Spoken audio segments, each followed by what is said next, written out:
వైసీపీకి ఒకే రోజు రెండు షాక్స్ తగిలాయి. భీమిలి, భీమవరం మాజీ ఎమ్మెల్యేలు ఇద్దరూ కూడా రాజీనామా చేశారు.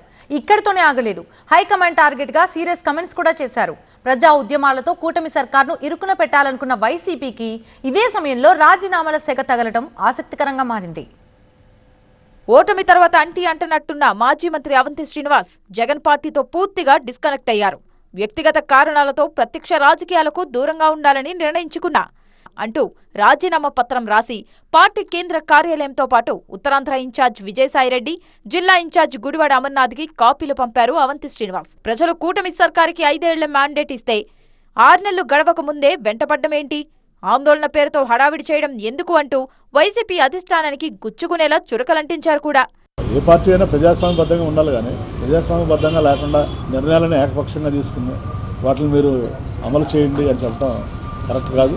ఎందుకంటే మళ్ళీ నాకు కార్యకర్తలనే ఎంత ఇబ్బంది పడ్డారో 5 సంవత్సరాలను చూశాను దగ్గరుండి. వాళ్ళంతా నలిగిపోయారు, దగ్గరుండి చూశాను. వాళ్ళు ఇప్పటికీ కనీసం ఒక మీటింగ్ పెట్టి పలకరించకుండా వాళ్ళని అసలు ఏం జరిగింది, ఎలా జరిగింది అని చెప్పకుండా మళ్ళీ మీరు ధర్నాలు చేయండి, గొడవ చేయండి అని చెప్పడం ఎంతవరకు కరెక్ట్. ఉత్తరాంధ్రలో అవంతి అలా షాక్ ఇవ్వగానే గోదావరి జిల్లాల నుంచి మరో బ్రేకింగ్ వచ్చింది. భీమవరం మాజీ ఎమ్మెల్యే గ్రంథి శ్రీనివాస్ కూడా వైసీపీకి గుడ్ బై చెప్పారు. కష్టకాలంలో కూడా ఆసరాగా ఉండలేదంటూ అధిష్టానం తీరుపై తీవ్ర అసంతృప్తి వ్యక్తం చేశారు.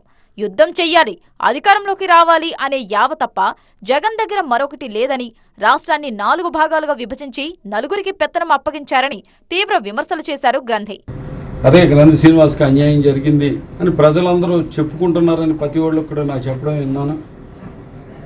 అయినప్పటికీ కూడా జగన్మోహన్ రెడ్డి గారితో ప్రయాణం చెయ్యాలనుకున్నప్పటికీ కూడా కానీ జిల్లా నాయకులు కానీ పై స్థాయిలో ఆయన కింద ఉండేవాళ్ళు కానీ చాలా చిన్న చూపు చూడటం, చాలా చులకనమైన మాటలు మాట్లాడటం ఇవన్నీ జరిగినాయి.